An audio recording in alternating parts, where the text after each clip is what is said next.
쉽죠? 파랑입니다. 파랑.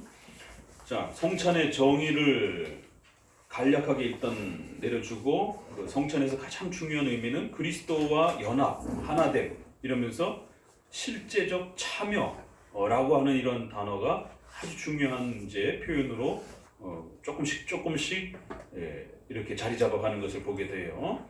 자, 그리고 이제 파랑에 와서는 이 성찬은 성령께서 역사해 주셔야만이 이 성찬의 신비로움들을 우리 성도들이 맛보게 됩니다. 그래서 이 영적 임재설에 있어서 이제 성령의 역사, 위치, 역할 이런 부분들에 대해서 이제 더 살펴봐야 됩니다.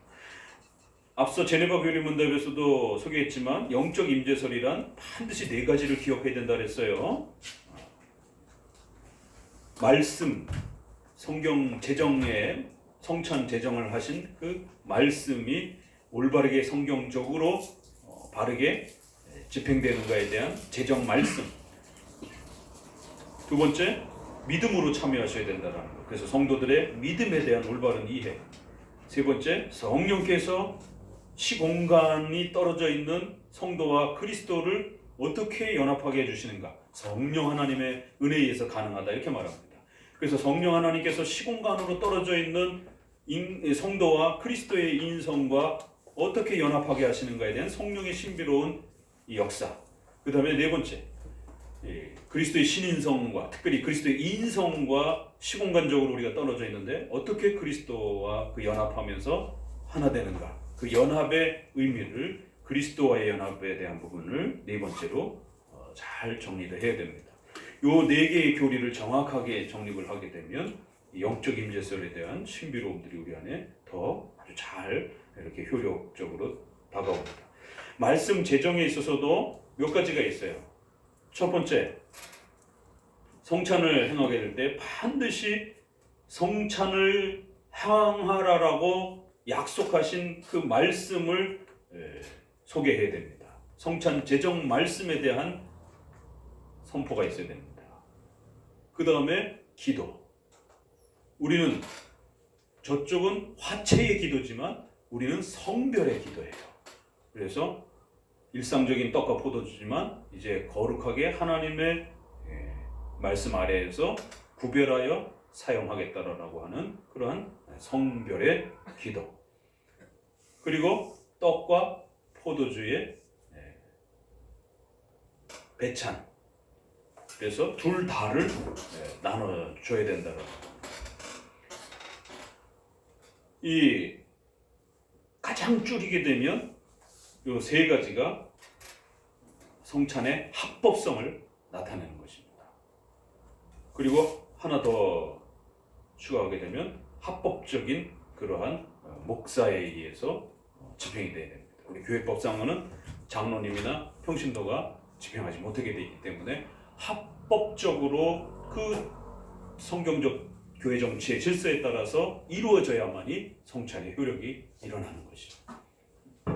근데 이제 가톨릭은 성찬에서는 이제 이게 굉장히 중요하고 가톨릭의 실제 권력을 독점할 수 있는 그러한 도구이기 때문에 평신도에게 절대로 성찬을 집행하지 못하게 합니다. 근데 세례는 또 웃긴 게 허용을 해요. 그래서 세례는 구원과 직결되어 있다라고 보기 때문에 산파가 아이가 죽어갈 때 산파가 세례를 주고 평신도가 전쟁에서 본인이 동료가 죽어갈 때 세례 못 받고 죽으면 지옥 간다라고 생각을 하니까 일반 성도라도 세례를 주라는 거죠. 그래서 세례는 오히려 특수하게 평신도가 여성이나 또 평신도가 주는 것을 허락하면서도 또 성찬 부분은 또 엄격하게 사제만 행하는 이런 형태로 구별되어 있습니다. 그러나 우리는 세례나 성찬이나 모두 합법적인 목사에 의해서만 이루어지도록 이것도 뒷부분에 이제 그 합법적 질서라는 게 무엇인가, 성경적 질서가 무엇인가가 또 소개가 되기도 합니다. 그래서 이런 기본 개념들이 잘 구축이 되어야만이 영적 임재설 부분들이 총체적으로 이해가 됩니다. 자, 성령 하나님께서 어떻게 역사하시는가? 그리스도께서 우리 육신의 육신을 거처로 삼으신다. 같이 읽어봅니다. 우선 우리는 성경을 통하여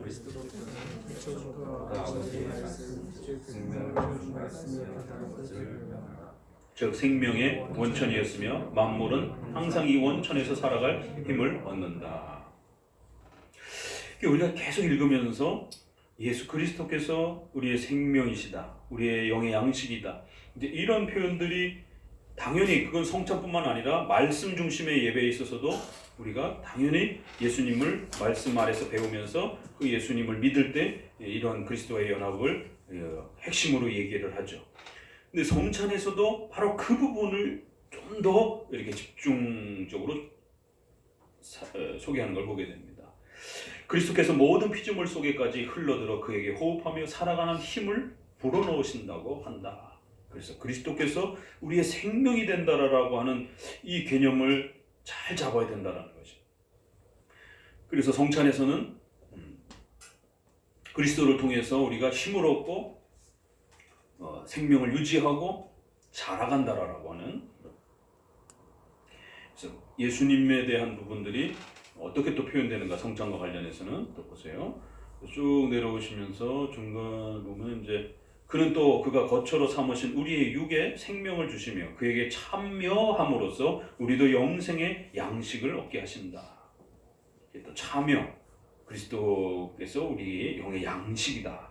그래서 요한복음을 다시 또 끄집어 오시면서 내가 곧 생명의 떡이로라, 이러한 표현, 나를 먹고 마셔야 된다.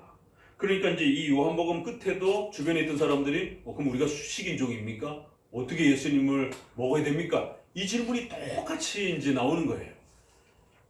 그럴 때 이제 예수님 그런 의미가 아니다, 이제 이렇게 또 책망하시면서 이제 가르쳐 가시는 걸 보게 됩니다. 맨 아래 내려오심으로써 이제 그가 취하신 육신에 그의 힘을 부으셔서 거기서부터 생명이 흘러나와 우리도 그 생명에 참여하게 하셨다는 것이다. 이 참여라는 단어 굉장히 중요하다라고 그랬죠. 자, 각주를 조금 보시게 되면 여기 아주 중요한 표현이 있는데 1536년 판에는 이런 그리스도에 연합해야 된다, 그리스도에게 우리가 참여한다, 이런 표현들이 성찬에서 그리스도의 몸이 어떻게 나타나는 것을 설명할 때 이제 1536년 초판에서는 아주 간략하게 바로 그의 몸의 본체나 그리스도의 진정한 본래의 몸이 아니라 육신적으로 우리가 그리스도의 몸의 본체에 참여하는 것처럼 이렇게 착각하면 안 된다는 겁니다.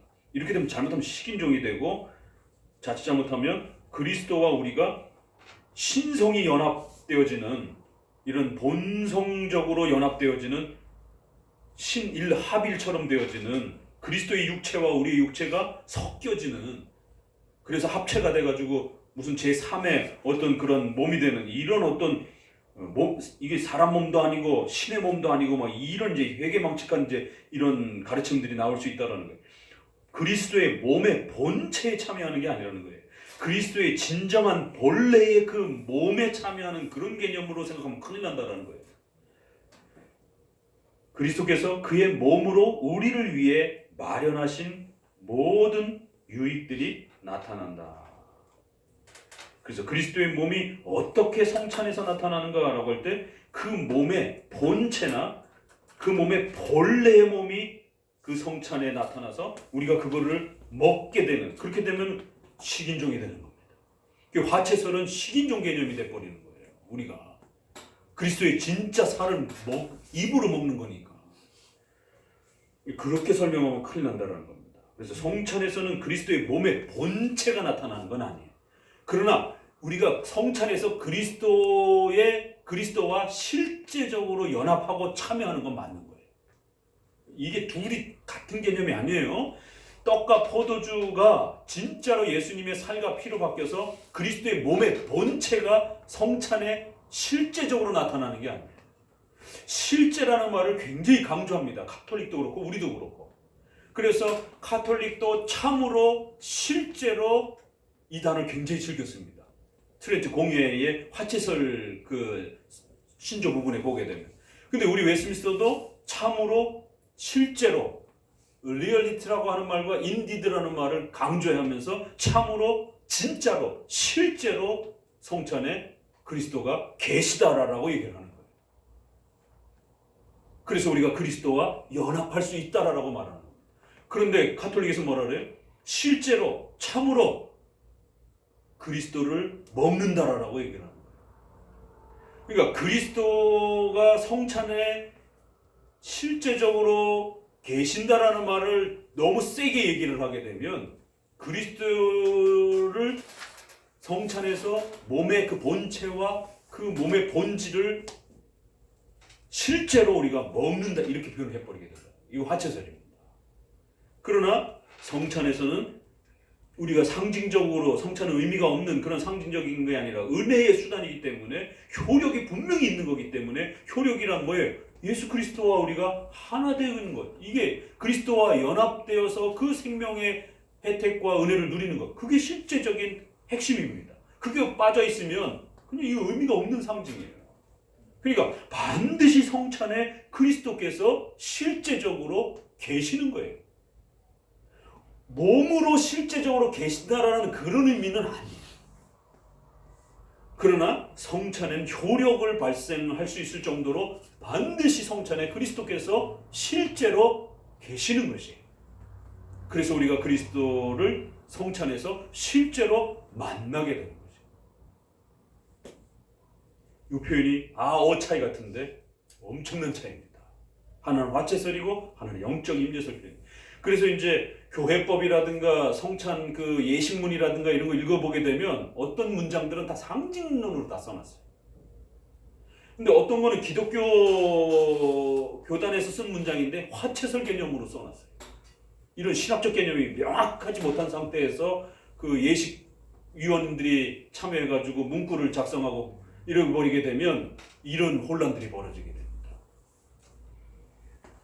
자, 그래서 그리스도의 몸의 본체, 그 본래의 몸이 성찬에 계신 것처럼 이렇게 표현하면 큰일 납니다. 그러나 성찬에 그리스도가 안 계신 것처럼 이렇게 또 표현하면 또 큰일 납니다. 성찬에 그리스도께서 실제적으로 참으로 계시는 것이. 그래서 우리가 그리스도를 성찬에서 연합하고 만나고 그 그리스도와의 연합의 혜택과 은혜를 효력적으로 누리게 되는 겁니다. 그럼 어떻게? 우리는 영적으로라는 단어가 웨스트민스터의 29장에 하나 더 들어가는 거예요. 가톨릭에는 없는. 그래서 가톨릭에는 그 대신 뭐가 들어가요? 물질적으로, 육체적으로 이다. 그래서 웨스트민스터가 계속 그 단어를 공격하잖아요. 물질적으로, 육체적으로 참으로 진짜로 먹는 방식이 아니다. 영적으로 참으로 실제적으로 그리스도를 성찬에서 우리는 먹고 마시면 연합하고 누리게 된다. 영적으로라는 단어가 거기에 이제 아주 중요한 이제 갈림길을 놓게 되는 겁니다. 자, 이러한 부분에서 넘어가 봅니다. 이 9번 그리스도의 몸이 생명을 준다는 뜻. 그래서 이제 예수 그리스도께서 영의 양식이시고 우리에게 생명을 주고 그러니까 그리스도와 연합해야 되고 그리스도와 하나 되고 그리스도의 몸에 우리가 참여되어야 된다라고 하는 참여라는 단어, 이 단어가 아주 중요한 단어예요. 그 다음에 실제라는 단어, 실제적으로 참여하게 된다라는 거. 어디에요? 실체. 자, 이제 세 번째 단어 추가합니다. 실체. 그리스도의 실체. 그리스도의 어떤 환영이 거기에 등장하는 게 아닙니다. 그리스도께서 실체, 그리스도의 몸과 그리스도의 신성, 인성이 계시는 것이. 실체가 있는 거예요. 아니, 생각해 보세요. 실체가 없는데 거기서 어떻게 뭘 만나겠어요? 그리스도께서 그리스도의 실체가 계시기 때문에 우리가 실제적으로 연합을 하는 것이죠. 그래서 이제 우리가 단어 속에서 실제와 실제어이라는 단어가 굉장히 헷갈리잖아요. 그래서 실제는 존재 자체를 말하는 것이. 존재가 있느냐 없느냐. 그리스도의 실제가 계시다 이렇게 말을 하는 거예요. 그리고 그 실제적 존재에게 우리가 함께하고 결합하면 실제적으로 리얼이라고 하는 이 단어를 이제 그렇게 쓰는 겁니다. 그래서 실제라는 말은 being, 존재의 그런 있다 없다 이런 부분에 이제 우리가 표현할 때도 우리 표현에서도 그렇게 쓰는 것이고요. 구별해서 실제적으로 하게 되면 리얼이라는 이제 이런 부분에서 어떤 머릿속에 상상 속에 이런 것이 아니라 실제적 행동과 액션이 움직여져서 그러한 경험들을 하게 되는 것을 우리가 실제적으로 리얼 체험이다. 뭐 이런 표현할 때 우리가 리얼을 쓰는 것처럼 실제적 경험이다라고 하는 가상적 경험이나 어떤 사고적의 사상적인 어떤 이런 경험이 아니라 인간의 액션과 삶을 통해서 전인격적인 실제적 경험을 이야기할 때 우리가 액션을 좀 더 강조할 때 실제적 어이를 쓰는 것이. 그러나 실제 이럴 때는 이제 존재 자체를 말하는 거예요. 그래서 이제 재밌는 말은 예수 그리스도의 실제를 우리가 실제적으로 만난다 이제 이렇게 표현을 이제 좀 하기도 하죠. 예수님의 실제를 예수님의 그 존재를 우리가 실제적으로 교리적으로나 어떤 철학적으로나 어떤 이런 가상적으로가 아니라 정말 우리는 예수님을 만납니다 라고 할 때 예수님의 실제를 우리는 실제적으로 만납니다. 뭐 이렇게 이제 표현하기도 하는데, 자, 그 예수님의 실제를 우리가 조금 더 존재론적으로 이렇게 표현할 때 실체라는 말로도 쓰는 겁니다. 그래서 우리가 본체 이러면서 삼위일체 할 때 체자를 쓰잖아요. 그러니까 삼위일체 이런 것처럼 예수님의 본체와 본질이 동일하시다, 성부와 성자가 이럴 때 본체, 본질 이렇게 쓰는 거잖아요. 그래서 실제라고 하는 그 존재 자체가 계시는 것이에요. 하나님의 존재 자체가 정말 계시는 것이에요. 그 실제를 우리가 조금 더 고급적인 이러한 그 개념적인 이제 단어로 가상적 존재가 아니라 실체가 존재한다라는 거예요. 본체가 존재한다라는 것입니다. 하나님이 존재하신다라는 거예요. 그래서 우리가 몸체자를 이렇게 한문으로도 쓰지만 그렇다고 하나님이 몸이 있다 이런 뜻은 아니에요. 참 어려운 겁니다. 왜냐하면 단어가 없으니까. 그러니까 몸체자, 뼈체자 이런 걸 쓸 때 우리가 체자를 쓰지만 그래서 그걸 신학용어로 갖고 왔지만 영어도 마찬가지 그런 어려움이 있어요. 신학적 의미를 넣어야 되는 거예요. 눈에 안 보이는, 그러니까 없는 존재가 아니라 정말 있는 존재라는 거예요. 그래서 체자를 쓰는 겁니다. 그래서 본체, 실체. 그래서 한문에도 본체 체자로도 쓰더라고요. 그 체자를. 그러니까 이런 물질을 쓸 때도 그 체자를 쓰는데 그런 물질이 진짜로 존재한다. 그래서 존재가 있다. 그래서 한문도 철학적으로 뭔가를 존재성을 이렇게 이야기하고 싶을 때는 존재체, 본질체 이렇게 해서 그 체자를 같이 쓰더라고요. 그래서 체는 몸체자의 그런 개념이 아니라 본질적 존재가 존재한다라고 하는 그런 좀 더 개념적이고 철학적인 그런 의미가 담긴 한문의 또 그런 표현이기도 합니다. 그 표현을 끌어다 쓴 거예요. 몸체자 개념을 끌어다 쓴 게 아니고, 그래서 본질, 존재가 분명히 있다라고 하는 그런, 그래서 실체. 그래서 이제 성찬에서 우리가 그리스도의 실체를 맛보고 결합하고 연합한다라고 하는 그 그리스도의 실체와 실제적으로 참여한다라고 하는. 그래서 참여라는 단어를 꼭 기억하셔야 되고, 실제적으로 참여한다라는 실제적이라는 말을 왜 그렇게 자꾸 강조하는지에 대해서 좀 더 이제 기억해 가셔야 되고, 그러면 그리스도의 실체, 이 실체라는 단어를 꼭 기억하셔야 됩니다. 그래서 이제 영어에서도 substance라고 쓰는데 이 substance라는 말이 웨스트민스터에서 검색을 해보게 되면 아주 굉장히 중요한 단어입니다. 삼위일체 쓸 때 나오고요. 8장에 기독론 쓸 때에 예수님의 신성과 인성 이야기할 때 예수님의 실체라는 단어를 씁니다. 또 한 번 마리아의 몸의 실체 이렇게 쓸 때 인간의 몸이, 우리도 실체잖아요. 그렇죠? 인간의 존재가 없는 게 아니잖아요. 우리도 존재성을 갖고 있는 거예요. 그럴 때 마리아의 몸의 본질, 그 본질이라는 말이 실체라는 말이에요. 서브스탄스라는 영어에 똑같이 쓰는, 영어에서도 substance라고 똑같이 씁니다.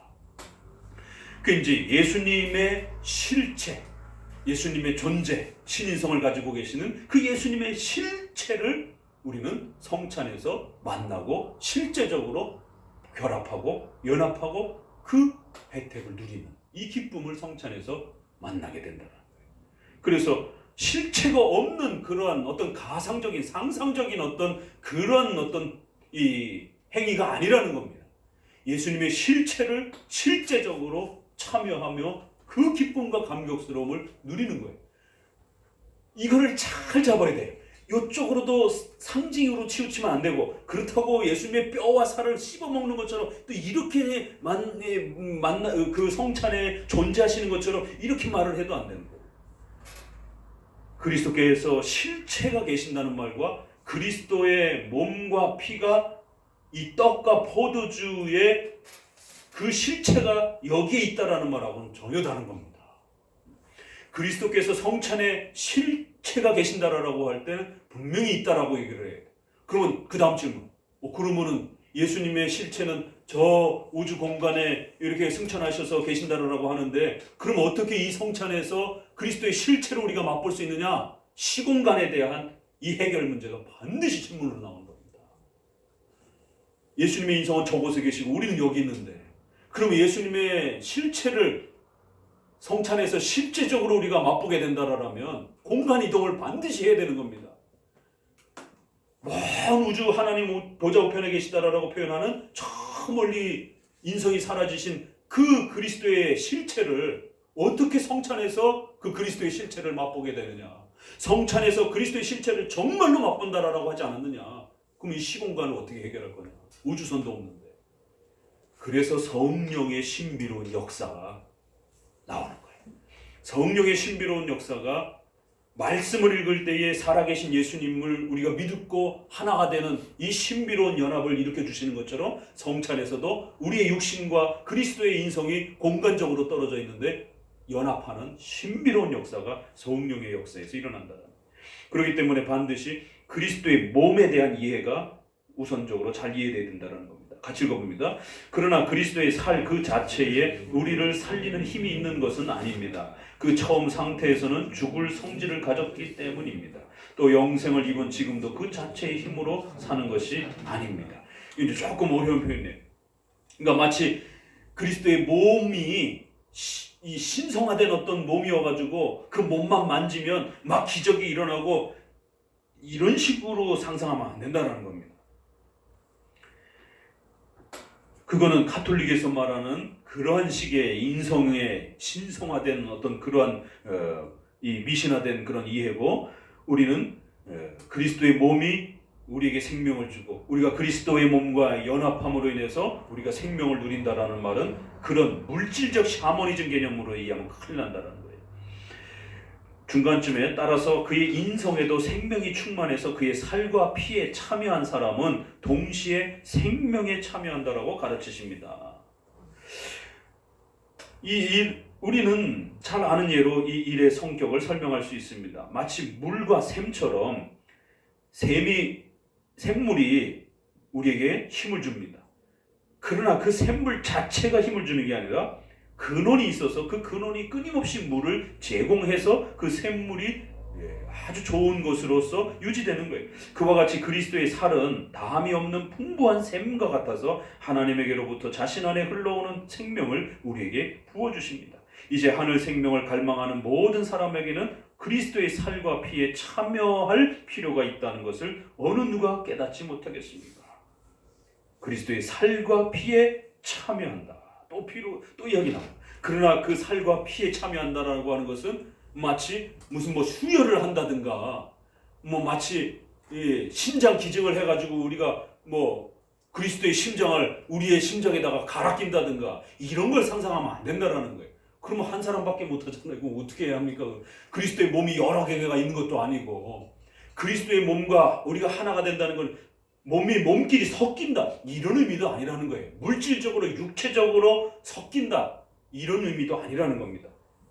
그래서 이 개념을 먼저 잘 구별해서 이해해야 된다는 겁니다. 사도는 이런 뜻으로 말했습니다. 교회는 그의 몸이니. 만물 안에서 이런 표현도. 또 에베소서에 그에게서 온 몸이 각 마디를 통하여 힘을 얻고 그 몸을 자라게 하고 너희 몸이 그리스도의 지체인 줄 알지 못하느냐. 우리는 그리스도께서 영과 몸으로 우리와 전적으로 결합되지 않는다면 이 모든 일은 이루어질 수 없다는 것을 압니다. 그러나 우리가 그리스도의 살과 결합되는 그 긴밀한 교제에 바울은 더욱 훌륭한 이름을 붙여서 우리는 그 몸의 뼈와 살의 지체라고 이렇게 표현합니다. 그 몸의 뼈요 살의 지체다. 굉장히 이게 까딱 잘못 이해하게 되면 로마 가톨릭적인 이해가 될 수도 있고, 이런 걸 어렵다라고 하니까 그냥 그리스도는 그냥 우리가 왜 연예인 사모하듯이 그냥 우리가 그렇게 사모하고 그리워하고 그게 믿음이다 이렇게 얘기를 하는 거예요. 제세례반. 그건 믿음이 아니라는 겁니다. 믿음이란 반드시 영생과 중생을 일으키는 그리스도와의 그 몸과 살의 연합이 되어야만이 중생이 일어나고 영생이 주어진다는 거예요. 이 잘 구별을 하셔야 돼요. 계속 읽어가면 이제 조금씩 더 이해가 높아질 겁니다. 이 비밀이 크도다 이러면서 같이 읽어봅니다.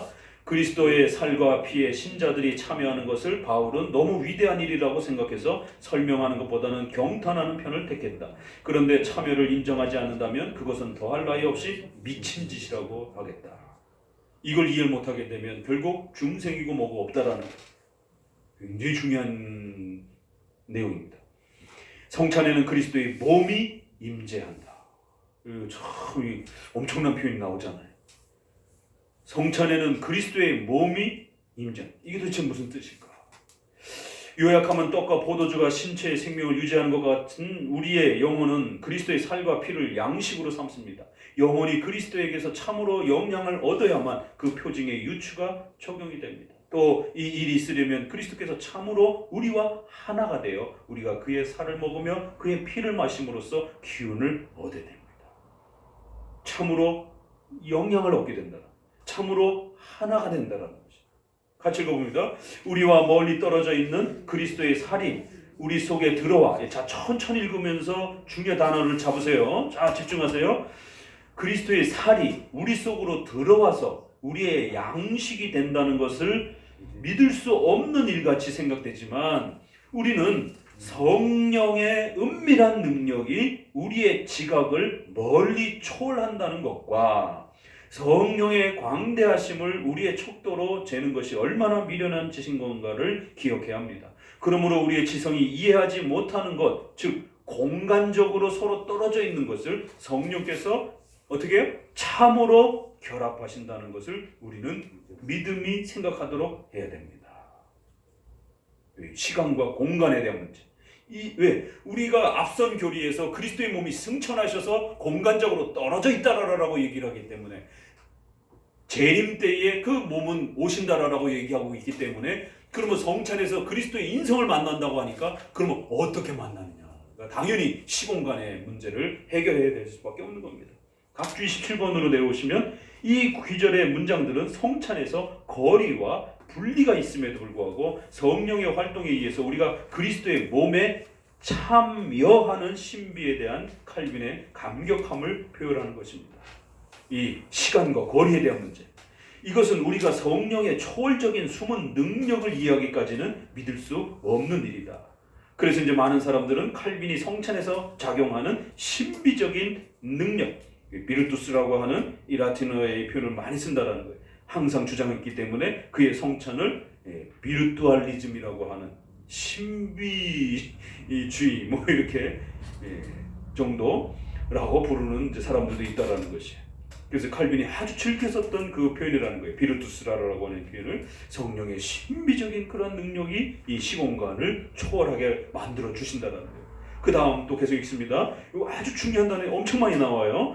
그런데 우리가 그리스도의 살과 피에 참여할 때 그리스도께서는 마치 그의 생명을 우리의 뼈와 골수에까지 침투시키시듯이 우리 속에 그의 생명을 부어 주신다는 것을 성찬에서도 증거하시고 인을 치십니다.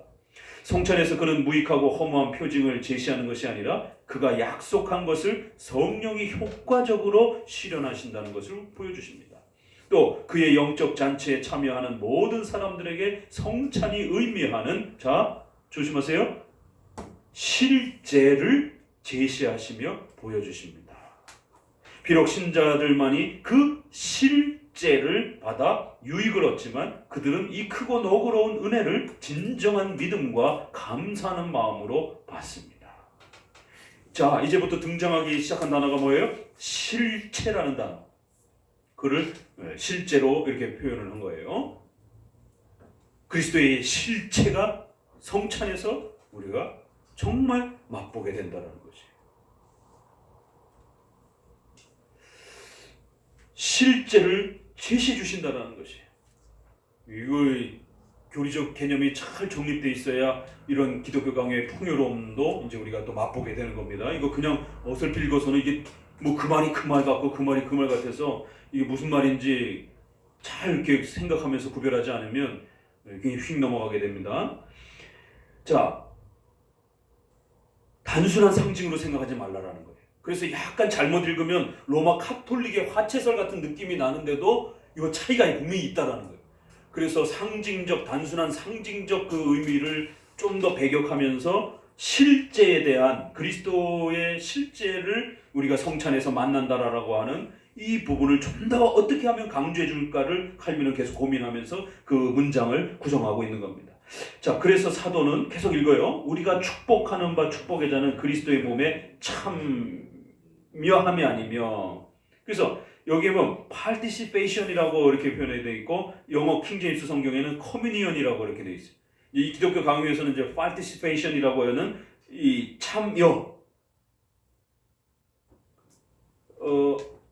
뭔가 왜 우리가 커뮤니언 하면 이렇게 뭐 같이 교제한다 이런 느낌도 되지만, 파트 테이커 이렇게 되게 되면, 파티시페이션 이렇게 되게 되면 내가 일정 부분 거기서 뭔가를 이렇게 가지고 있는 어떤 일정한 부분을 내가 그 할당을 내가 실제적으로 갖고 있는 이런 부분들을 좀 더 이렇게 강조할 때에 또 쓰여지기도 합니다. 그러니까 단어를 이렇게 조금 더 추가해 가면서 그리스도의 실제에 우리가 정말 연합해 있다라고 하는 것을 계속 강조해주고 확장해가는 거예요. 그래서 고린도서에서도 16절에서는 커뮤니언이라고 하는 이 표현이고, 17절은 영어에서도 파트테이커라고 쓰고 있어요. 헬라어에서도 그거를 구별해서 씁니다. 이것은 비유적 표현이며 의미하는, 자, 반대자들이 이렇게 말해요. 의미하는 실체의 이름을 표징해 준 것이라고 항의하는 것은 타당성이 없다.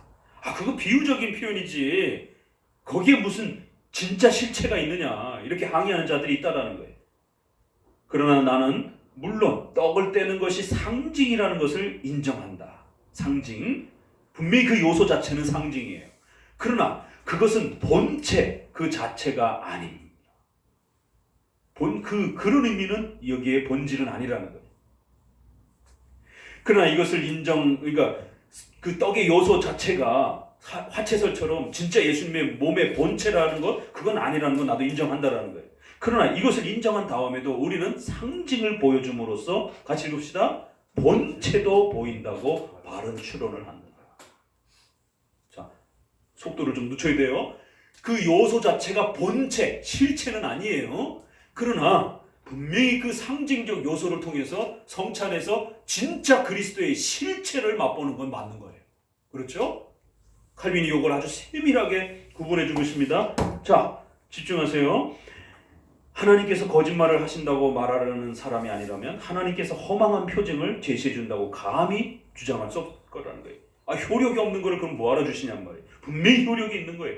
효력이 발생하려면 거기엔 반드시 그리스도의 실체가 있어야 되는 거예요. 그래서 그리스도의 실체와 연합하지 않는다면 그건 우리 기독교 신앙에 있어서 아무런 의미가 없는 겁니다. 자, 그러면 결론 나옵니다. 자, 같이 읽어봅시다. 그리스도께서, 그러므로 주께서 떡을 떼는 것으로 그의 몸에 참여하는 것을 참으로 표현하신다면, 참으로, indeed, 또 아니면 really, 이런 단어를 강조합니다.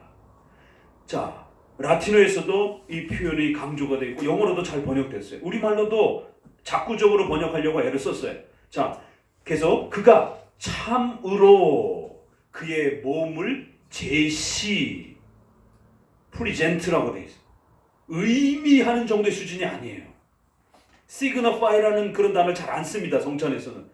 이 sign, signify를 쓸 때도 있어요. 그건 상징한다라고 쓸 때는. 그러나 그 상징을 통해서 그리스도를 우리에게 진짜로 주신다라고 했을 때는 프리젠트를 써야 됩니다. 꼭 리프리젠트로 쓰기도 하고 반드시 이렇게 건네준다라는 이런 실제적 건네줌을 사용하는 이 제시한다, 나타낸다 이런 단어를 꼭 소중하게 씁니다. 보이신다는 것을 조금 더 의심할 수 없습니다. 자, 계속 읽으세요. 경건한 사람들이 반드시 지켜야 할 원칙은 주께서 제정하신 상징을 볼 때마다 또다시 나오죠. 참으로 거기에 지시대명사, 거기라는 단어도 굉장히 중요합니다. 거기에 상징된 본체가 있다고 생각하며 확신해야 한다는 것입니다. 수브스탄스라고 하는 실체라는 이 단어를 다시 한번 쓰면서 그걸 프리젠트, 주신다라는 것이 진짜로 주신다라는 거예요. 주께서 같이 읽습니다. 우리 손에 그의 몸의 상징을 쥐어 주시는 것은 분명히 그 요소는 상징이에요. 그리고 또 주시는 것은 우리가 참으로 그의 몸에 참여한다는 것을 확신케 하는 것이 아니고 무엇이겠습니까? 도대체 참으로와 참으로는 단어가 본체라는 단어가 요 한 문장 안에 한 단락 안에 얼마나 많이 나왔습니까? 보이는 표징은 보이지 않는 것을 주신다는 확인이라는 것이 사실이라면 우리는 몸의 상징을 받을 때에 그 몸 자체도 본체도 받았다는 것을 똑같이 확신해야 합니다. 여기에 우리 번역에서는 surely라는 단어가 좀 빠졌어요. 똑같이 정말 그렇게 확신해야 됩니다. 분명히 확신하셔야 됩니다. 좀 더 영어 부분과 라틴어 번역에서는 좀 더 한 번 더 강조를 했어요. 근데 이제 우리 번역에서는 자꾸적으로는 없어요. 그걸 뺐어요. 넣는다라면 정말 그 몸 자체를 받았다라는 것을 똑같이 분명하게 그렇게 확신하셔야 됩니다. 성찬에서는. 자, 이렇게 요 식팡은 아주 정말 숨을 고르가면서 그 단어 하나하나가 아주 엄청난 단어들이 이렇게 집중돼서 쏟아지고 있기 때문에 집중해서 너무 많이 이렇게 읽어야 됩니다. 이거는 좀 반복해서 읽으셔야 돼요. 요 10장 요게 하이라이트입니다. 지금까지 우리가 쭉 읽어왔던 10장까지 해서 하이라이트. 그래서 본체, 실제로, 참여, 본체 그 자체 이런 단어를 계속 반복해가면서 쓰면서 성찬의 효력은 오직 예수 그리스도고 그 예수 그리스도의 본체가 성찬에 실제적으로 우리와 함께 하시는 방식으로 그렇게 효력을 나타낸다는 거예요. 다만 그 요소 자체가 그리스도의 살과 피의 본체는 아니라는 것이. 그건 조심하셔야 된다. 그것만 먼저 잘 구별해 놓으시라는 거예요. 먼저는 단순한 상징이라고 자꾸 주장하는 사람들과 우리가 구별을 해야 되는 겁니다. 아니야, 진짜로 중요하다. 이걸 강조하는 거예요. 그리고 나중에 가서 이제 그럼 카톨릭하고 우리는 어떻게 다른가? 요것도 이제 나눠주기 시작합니다. 지금 첫 번째는 상징론자들하고 먼저 싸우고 있는 거예요. 단순한 상징 아니야. 진짜 그의 본체, 그리스도의 신성과 인성에 우리는 그 본체와 연합하고 그 실체와 연합하면서 그리스도의 하나됨의 영광스러움을 성찬에서는 누리는 것이야. 이거를 먼저 상징론자들과 의미가 없는, 효력이 없는 것이다라고 하는 자들과 싸우면서 논쟁을 하면서 구축해놓고 나중에 또 이제 카톨릭과의 차이를 또 설명해 갈 것입니다. 기도합니다.